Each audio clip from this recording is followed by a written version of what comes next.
SSC 2024 তোমরা যারা 2024 সালে এসএসসি বোর্ড পরীক্ষা দিবা তোমাদের জন্য রয়েছে আজকের ভিডিওতে গুরুত্বপূর্ণ 100টি এমসিকিউ। যে 100টি এমসিকিউ যদি তুমি ভালো করে পড়ো তোমাদের পরীক্ষায় 30টা কমন আসার সম্ভাবনা রয়েছে। কেননা আমরা তোমাদের সংক্ষিপ্ত সিলেবাস অনুযায়ী যে পাঠগুলা তোমাদের সিলেবাসে রয়েছে, যে পাঠগুলা থেকে তোমাদের প্রশ্ন করা হবে সেই পাঠগুলা থেকে আমরা এমসিকিউ গুলা রাখছি। তোমরা অবশ্যই ভালো করে মনোযোগ সহকারে আজকের এমসিকিউ গুলা পড়ো এবং শিখো।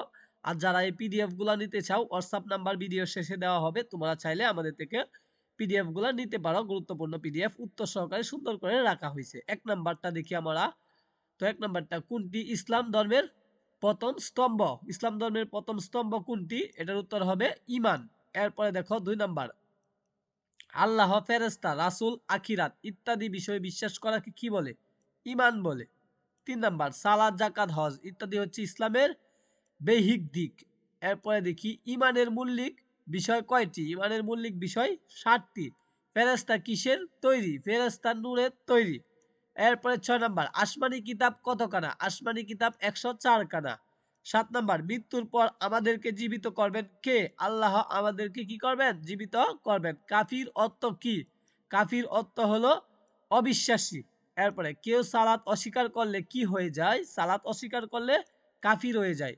শিরক শব্দের অর্থ কি? শিরক শব্দের অর্থ অংশীদার সাব্যস্ত করা। এরপরে দেখো শিরক বলতে কি বোঝায়? কাউকে আল্লাহর সমতুল্য মনে করা কে কি বলে? শিরক বলে। এরপরে যে ব্যক্তি শিরক করে তাকে কি বলা হয়? মুনাফিক বলা হয়। সবচেয়ে বড় গুনাহ কোনটি? শিরক হলো সবচেয়ে বড় গুনাহ। এরপরে দেখো 14 নাম্বার, আল্লাহ তাআলার সাথে কয় ধরনের শিরক হতে পারে? 4 ধরনের শিরক হতে পারে। 15 নাম্বার, জনাব আহাদ শিরকে লিপ্ত হয়ে পড়েছেন, তার মধ্যে বিকাশ ঘটবে অসৎ কার্যবালীর। এরপরে যদি আমরা দেখি 16 নাম্বার, যে দ্বিমুখী ভাব পোষণ করে তার ভেতর কি রয়েছে? তার ভেতর নিফাক রয়েছে। এরপরে 17 নাম্বার, মুনাফিকরা অন্তরের দিক দিয়ে কাফির কেন? ইসলামের অস্বীকার করার কারণে। ইসলামকে অস্বীকার করার কারণে। তারপরে 18, লোকেরা মুনাফিকদের বিশ্বাস করে না কেন?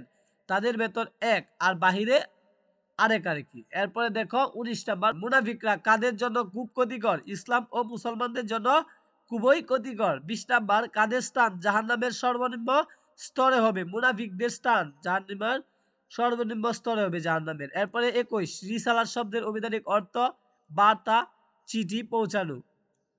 22 নাম্বার, রিসালাতের দায়িত্ব পালনকারীকে কি বলা হয়? রাসূল বলা হয়। সর্বপ্রথম নবী কে ছিলেন? হযরত আদম আলাইহিস সালাম। সর্বশেষ নবী কে ছিলেন? হযরত মুহাম্মদ সাল্লাল্লাহু আলাইহি ওয়াসাল্লাম। তারপরে আখিরাতকে অনন্তকালের জীবন বলা হয় কেন? এই জীবনের শুরু আছে কিন্তু শেষ নেই। ঈমানের গুরুত্বপূর্ণ বিষয় কোনটি? আখিরাত হলো ঈমানের গুরুত্বপূর্ণ বিষয়। কারা আখিরাতে দূর বিশ্বাস রাখে? মুত্তাকিরা বিশ্বাস রাখে। এরপরে দেখো, মৃত্যুর পরবর্তী জীবনকে বলা হয় আখিরাত। ইহকাল কি? দুনিয়ার জীবন ইহকাল, মৃত্যুর পরবর্তী জীবন আখিরাত। আচ্ছা, বারজাক কাকে বলে? কবরের জীবনকে কি বলা হয়? বারজাক বলা হয়। আকাইদ শাস্ত্রের কিয়ামত বলতে কয়টি অবস্থাকে বোঝানো হয়েছে? 2টি অবস্থাকে বোঝানো হয়েছে। কিয়ামত শব্দের অর্থ মহাপ্রলয়। তারপরে জনাব সদরুল একজন কাটি ইমানদার। এর ফলে হাসরের ময়দানে কি থেকে তিনি পানি পান করতে পারবেন? হাউজে কাউসার থেকে পানি পান করতে পারবেন। মিজান শব্দের অর্থ দাঁড়িপাল্লা। এরপরে দেখি আমরা 35 নাম্বার, পাপী মুমিনরা জান্নাতে যাবে কখন? শাস্তি ভোগ করার পরে জান্নাতে যাবে। 36, পথ রাস্তা ছাড়া শরীয়ত আর কোন অর্থে ব্যবহৃত হয়? জীবন পদ্ধতি ও আইন কানুন বিধিবিধান। ইসলামের কার্যবিধি ও জীবন ব্যবস্থাকে কি বলা হয়? শরীয়ত বলা হয়। শরীয়তের প্রতিটি হুকুম সামগ্রিকভাবে পালন করা কি? ফরজ। শরীয়তের চতুর্থ উৎস কোনটি? কিয়াস। এরপরে দেখো, সকল জ্ঞান বিজ্ঞানের ভান্ডার হলো কুরআন। 41, কুরআন মাজিদ ভুল ও অসুন্দর করে তেলাওয়াত করলে কি হয়? গুনাহ হয়। নিচের কোনটি উত্তম ইবাদত? কুরআন তেলাওয়াত হলো উত্তম ইবাদত। কুরআন মাজিদ শুদ্ধ ও সুন্দরভাবে পাঠ করলে কি পরিমাণ নেকি পাওয়া যায়? 10 গুণ নেকি পাওয়া যায়। আল আমিন কার উপাধি ছিলেন? হযরত মুহাম্মদ সাল্লাল্লাহু আলাইহি ওয়াসাল্লামের উপাধি ছিলেন। সূরা আত-তিন কোথায় অবতীর্ণ হয়েছিল? মক্কায় অবতীর্ণ হয়েছিল। শ্রেষ্ঠ বিচারক কে? আল্লাহ হলো শ্রেষ্ঠ বিচারক। সৃষ্টি জগতের শ্রেষ্ঠ ও সুন্দরতম সৃষ্টি কোনটি? মানুষ। আচ্ছা, এরপরে দেখি আমরা 48, বিচার দিবসের অস্বীকারী কারা? কাফির ও মুনাফিকরা। সূরা আল মাউন কোন ধরনের সূরা? মাক্কি সূরা। 50 নাম্বার, আল মাউন শব্দের অর্থ কি? নিত্য ব্যবহার্য বস্তু। এরপরে হলো 51 নাম্বার, কার শুকরিয়া আদায় করতে হয়? আল্লাহর শুকরিয়া আদায় করতে হয়। শরীয়তের চতুর্থ উৎস কোনটি? কিয়াস। এরপরে কিয়াস শব্দের অর্থ হলো অনুমান করা। ইজমার পরে কিসের স্থান? ইজমার পরে কিয়াসের স্থান। এরপরে দেখি সুন্নত কত প্রকার? সুন্নত 2 প্রকার। সালাত কি শব্দ? সালাত আরবি শব্দ। সালাত এর ফার্সি প্রতিশব্দ কি? নামাজ। ইসলামের কয়টি রুকুন? ইসলামের 5টি রুকুন। সালাত ইসলামের কততম রুকুন? দ্বিতীয় রুকুন হলো সালাত। ইমানের পরে হলো সালাত। এরপরে দেখি 60 নাম্বার, কোনটি ইসলামের রুকুন নয়? জিহাদ ইসলামের রুকুন নয়।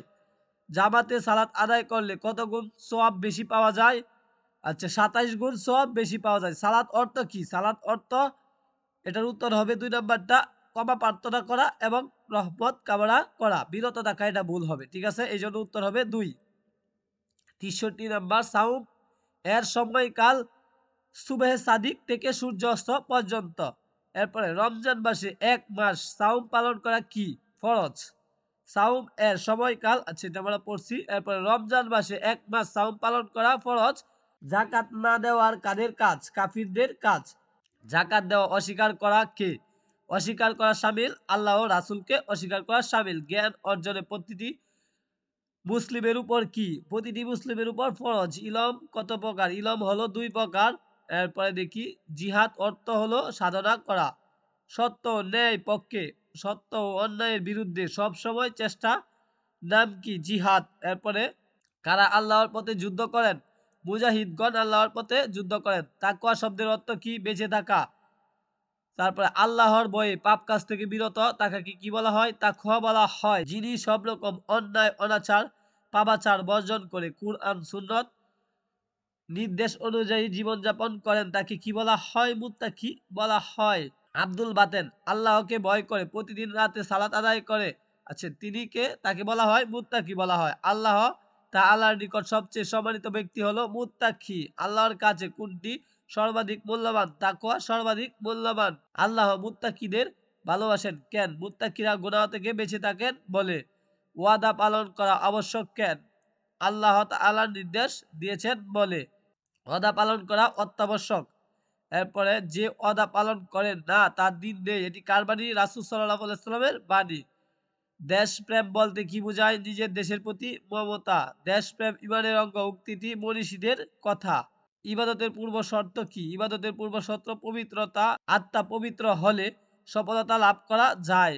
মানুষ অন্তরে কেমন? স্বচ্ছ কাচের মতো। মানুষের অন্তর স্বচ্ছ কাচের মতো। আনসার শব্দের অর্থ সাহায্যকারী। এরপরে 90 নাম্বার, গীবত অর্থ পরিনিন্দা করা। 91, গীবত বলতে কি বোঝায়? অপরকে দোষ, হ্যাঁ, অপরের দোষ প্রকাশ করা হলো গীবত। এরপরে সুদ কি শব্দ? ফার্সি শব্দ। সুদ হলো পার্সি শব্দ। সুদের আরবি প্রতিশব্দ রিবা। যে ঋণ কোনো লাভ নিয়ে আসে তাই রিবা। এটি কার বাণী? হযরত মুহাম্মদ সাল্লাল্লাহু আলাইহি ওয়াসাল্লামের বাণী। সুদ কি শব্দ? সুদ পার্সি শব্দ দেখলাম। সুদের আরবি প্রতিশব্দ রিবা। আচ্ছা, এরপরে দেখি 97 নাম্বার, ফিকাহ শাস্ত্রের জনক হলো ইমাম আবু হানিফ রাদিয়াল্লাহু আনহু। ইমাম আবু হানিফ রাদিয়াল্লাহু আনহু নাম কি? নুমান। এরপরে দেখো রাসূল সাল্লাল্লাহু আলাইহি ওয়াসাল্লাম আগমনের পূর্বে পবিত্র কাবা কয়টি মূর্তি স্থাপন করা হয়েছিল? 360টি। মানুষকে মুক্তির পথ দেখিয়েছেন কে?